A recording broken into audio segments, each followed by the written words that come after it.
Big breaking news. భారతదేశంలో ఉన్న అయోధ్య రామ మందిరాన్ని కూల్చి దాని ప్లేస్లో బాబ్రీ మసీద్ని నిర్మిస్తామని చెప్పేసి అంటున్నారు. నిజానికి మరి పాకిస్తాన్ వాళ్ళు అయితే ఈ మాటలైతే మాట్లాడడం జరిగింది. మళ్ళీ వాళ్ళు ఏ రకంగా ఏ మార్గాన వస్తారనేది ఇప్పుడు చాలా పెద్ద హై టెన్షన్గా ఉంది.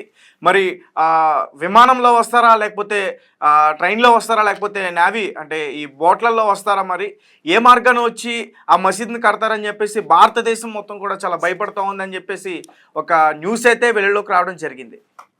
ఇది పాకిస్తాన్కి సంబంధించిన ఒక మహిళ, తన పేరు పవల్షా జైఖాన్, అసెంబ్లీలో మాట్లాడింది. సంథింగ్ మినిస్టర్ ఆమె వాళ్ళ పార్లమెంట్లో మాట్లాడింది. ఏమని మాట్లాడిందంటే, రామ మందిరాన్ని కూల్చి బాబ్రీ మసీద్ని కడతాం ఆ ప్లేస్లో అని చెప్పేసి. అంటే మసీదులు కట్టడానికి ఒక రకంగా మరి అంత డబ్బులుంటే పాకిస్తాన్లోనే కొన్ని చాలా హిందూ దేవాలయాలు ఉన్నాయి, అవి కూల్చి కట్టుకోవచ్చుగా. కట్టలేరు, ఎందుకంటే వాళ్ళ దగ్గర డబ్బులు లేవు. కానీ ఇలాంటి కోతలు మాత్రం కోస్తారు.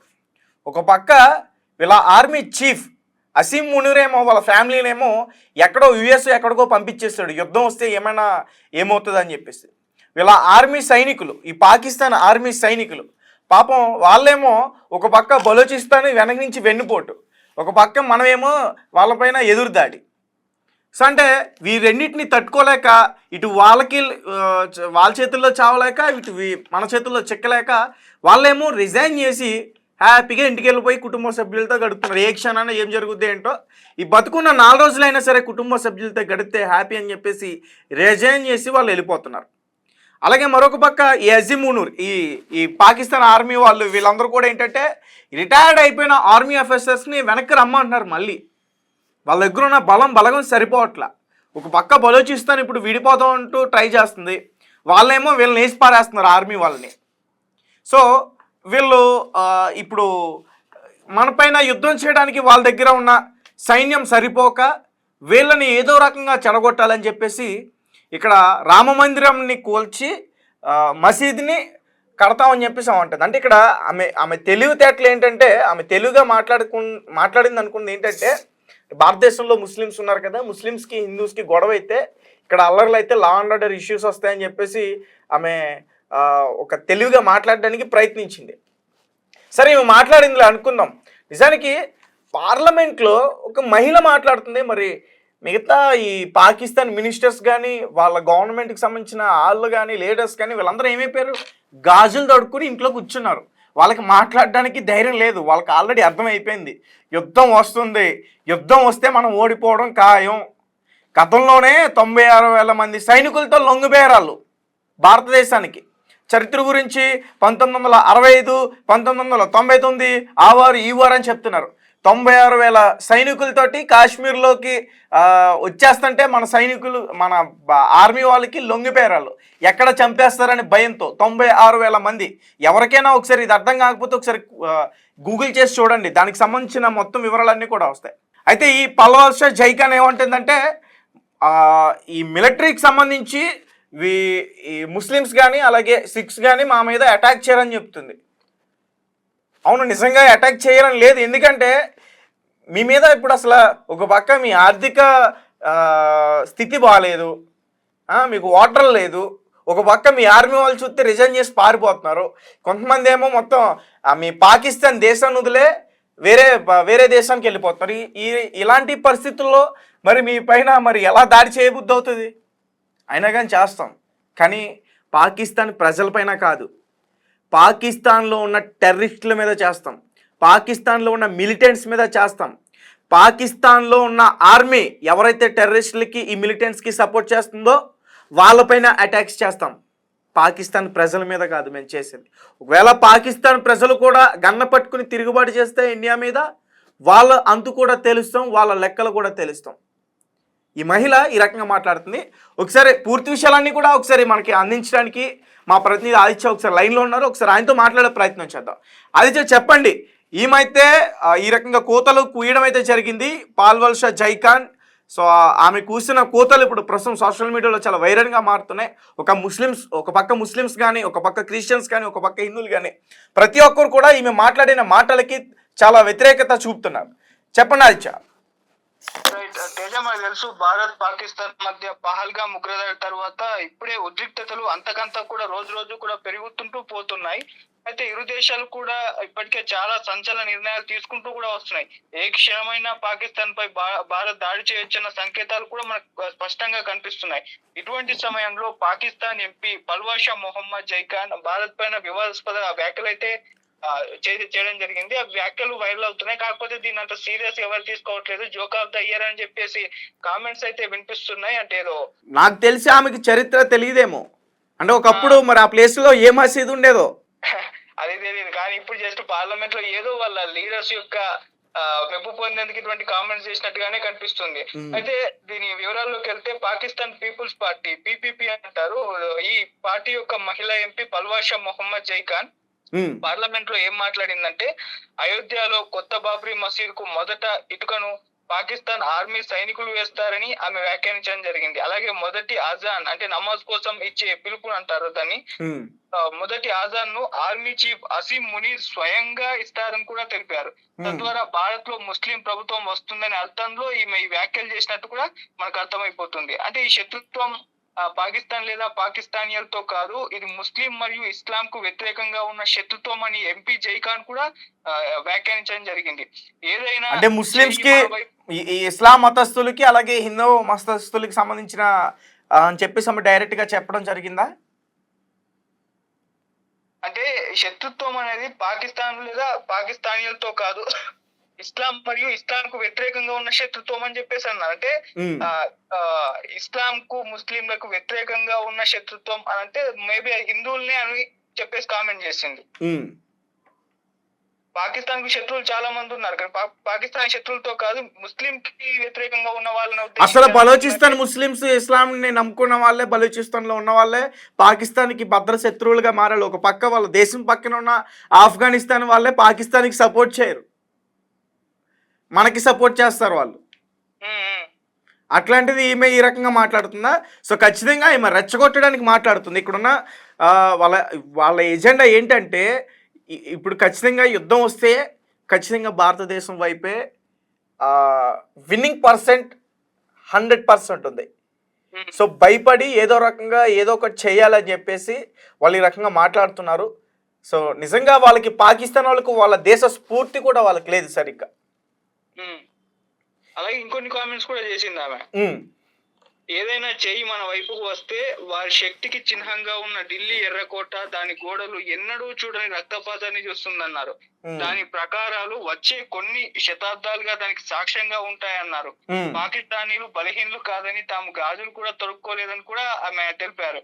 పార్లమెంట్ కి ప్రిపేర్ అయ్యి వచ్చినట్టుంది మొత్తం కూడా. ఈ కవిత్వాలన్నీ కూడా రాసుకుని పార్లమెంట్ కి ప్రిపేర్ అయ్యి వచ్చి ఆ పాకిస్తానీ ప్రజల ముందు మెప్పొందడానికి, నేను ఒక మంచి ఎంపీని, నేను ఒక దాన్ని ఏమంటారు, నేను ఒక మంచి నాయకురాల్ని, నేను పోరాడతాను, ఒక పోరాడే యువతిని, మహిళను అని చెప్పుకోవడానికి ఒక మంచి కవిత్వాన్ని పార్లమెంట్కి రాసి తీసుకొచ్చిందేమో ఆమె, నాకు తెలిసి.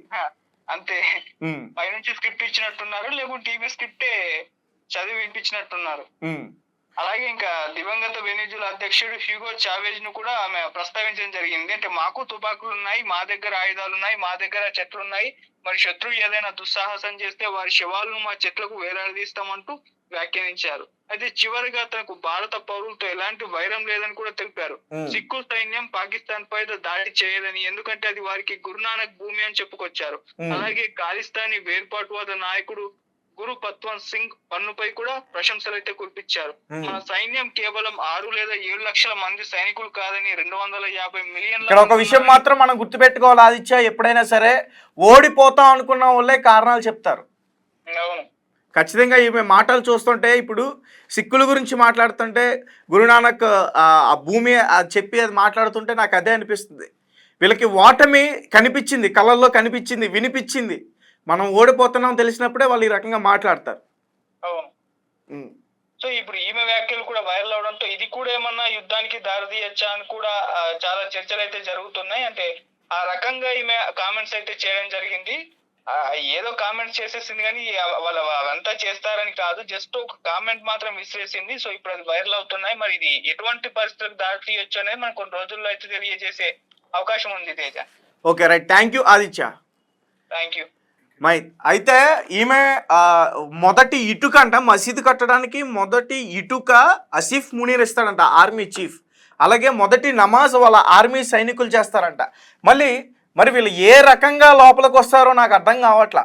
ఒక పక్క ఏరోప్లేన్స్ కూడా మనం ఆపేసాం. May 23 వరకు కూడా వాళ్ళకి ఇక్కడ ఎగిరే పరిస్థితి లేదు. ఇక్కడ అయితే ఎగిరిందా మన జామర్లు ఉన్నాయి, బుల్లెట్స్ వెళ్తాయి, గాల్లోనే వాళ్ళు పోతారు, మొత్తం పోతారు. అలాగే మొత్తం పాకిస్తాన్కి భారత్కి సంబంధించి అన్ని బంద్ అయినాయి అబ్బా, నీటితో సహా శ్వాసతో సహా. మన శ్వాస తీసుకోవడానికి కూడా వాళ్ళు భయపడుతున్నారు. అటువంటిది ఈరోజు ఈ కూతల. ఒక పక్క వాళ్ళ ఆర్మీ చీఫ్ వాళ్ళు మన ఆర్మీ వాళ్ళతో కూర్చుని మాట్లాడడానికి ట్రై చేస్తున్నారు, మనతో సంప్రదింపులు కూర్చుని మాట్లాడడానికి వాళ్ళు ప్రయత్నాలు చేస్తుంటే, అక్కడ పొలిటీషియన్స్ మాత్రం వాళ్ళ ప్రజల ముందు వాళ్ళ మెప్పు పొందడానికి పిచ్చి కూతలన్నీ కూడా కోస్తున్నారు. అది కూడా మీ పాకిస్తాన్లో లేరా హిందువులు? పాకిస్తాన్లో లేవా హిందువు టెంపుల్స్? శివాలయం లేదా? ఆంజనేయ స్వామి టెంపుల్ లేదా? దాదాపు పాకిస్తాన్లో 55 లక్షల మంది హిందువులు ఉన్నారు. వాళ్ళందరూ అక్కడే ఉంటున్నారుగా. అయినా కానీ భారతదేశంలో ఉన్న రామ మందిరాన్ని కూల్చేసి బాబ్రీ మసీద్ని కడతాము అంటుందంటే ఈమె ఎవరిని రెచ్చగొడుతున్నట్టు? హిందువుల్ని రెచ్చగొడుతున్నట్టు కాదు, ముస్లిమ్స్ని రెచ్చగొడుతున్నట్టు, కావాలని కదుపుతున్నట్టు. కవిత్వాలు రాసి రెడ్ ఫోర్ట్ మొత్తం మీద ఎరుపు రంగు పూసుకుంటుందంట. మన సినిమాలో అది సలార్లో డైలాగ్ అది. మరి సలార్ సినిమా హిందీ వెర్షన్లో ఆమె చూసిందేమో, లేదా అరబిక్ వెర్షన్లో చూసిందేమో. మన సినిమా డైలాగులు మనకే కొడుతూ ఎరుపు ఎక్కుద్ది అని చెప్పి తొలి ఇటుకు బొంతతో వీళ్ళు దాన్ని నిర్మిస్తారంట బాబ్రీ మసీద్ని. ఒక పక్క వాళ్ళ దేశ ప్రజలే భయపడి వేరే దేశానికి పారిపోతున్నారు. వాళ్ళ పాకిస్తాన్కి సంబంధించిన వాళ్ళ ట్రావెలర్స్ ఉంటారు, యూట్యూబర్స్, వాళ్ళ వీడియోలు చూడండి. వాళ్ళందరూ పారిపోతున్నారు, వేరే దేశాలకు వెళ్ళి తలదాచుకుంటున్నారు. ఎక్కడ బలూచిస్తాన్ వాళ్ళు వచ్చి ఎక్కడ చంపేస్తారని. అసలు వాళ్ళ బలూచిస్తాన్ ఇంకా విడిపోలేదా? పాకిస్తాన్లో ఉంది. పాకిస్తానే బలూచిస్తాన్ ఫైట్ చేస్తుంది, కరెక్టే. అదంతా కూడా ఇప్పుడు మనం మాట్లాడుకోవాలంటే పాకిస్తానే. వాళ్ళ దేశ ప్రజలే వాళ్ళపైన తిరుగుబాటు చేస్తున్నారు. రీసెంట్గా ఏం జరిగింది? వాళ్ళ ఆర్మీ వాళ్ళపైన పోలీసు వారు ఏం చేశారు? ముందెళ్ళి అక్కడికి వెళ్ళి పనిచేయండి రా బాబు, అక్కడికి వెళ్ళి చూడండి, వాళ్ళు మన మీదకి యుద్ధానికి వస్తున్నారు, ఏ టైంలో ఏ దాడి చేస్తారో తెలియదు, ఏ అనుభవం వేస్తారో తెలియదు అని చెప్పేసి అక్కడ వాళ్ళకే ఫైట్. అసలు వాళ్ళకే పడట్లా. అక్కడ ప్రజెంట్ సిచ్యువేషన్ ఎంత దారుణంగా ఉందో తెలుసా? ఆర్థిక పరిస్థితి వాళ్ళది. అన్ని దేశాలకు అప్పులు పాలైపోయారు. వాళ్ళకి చివరిగా చెప్పాలంటే చావు తప్ప వేరే దిక్కు లేదు. అలాంటి సిచ్యువేషన్లో ఉన్నారు పాకిస్తాన్ వాళ్ళు. అందుకే కడుపుమంట ఇండియా అంటే. స్వాతంత్రం వచ్చినప్పుడు ఇండియాకి అన్నీ వచ్చాయి, మాకేం రాలేదని చెప్పేసి. ఇండియా సాధించుకుంది, పోరాడి సాధించుకుంది. పాకిస్తాన్ మనతో పాటు పోరాడి తర్వాత మాకు సెపరేట్గా కావాలని చెప్పేసి వెళ్ళిపోయింది. కాబట్టి ఆ కడుపు మంటతో ఏదో రకంగా వీళ్ళని దెబ్బతీయాలి అని చెప్పేసి చాలా ప్రయత్నాలు అయితే చేస్తున్నారు. సో ఇప్పుడు ఆమె మాట్లాడిన మాటలు ఖచ్చితంగా వాటికి సమాధానం మన ఆర్మీ, మన సైన్యం చెప్పే తీరుతుంది.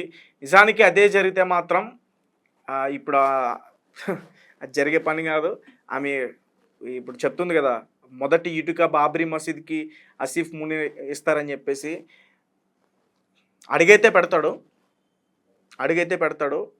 అడు కాళ్ళు చేతులు తల నరికి కాకులకి వేయకపోతే మేము నిజంగా భారతీయులమే కదా, ఇది గుర్తుపెట్టుకోండి. ఎందుకంటే ఈరోజు మా 27 మంది ప్రజల్ని, మా భారత పౌరుల్ని మీరు అన్యాయంగా చంపేసి, దొంగచాటుగా వచ్చి చంపేసిన ఈరోజు మాకన్నీ తెలిసిన మేము సమయస్ఫూర్తితో పోరాడుతున్నాం.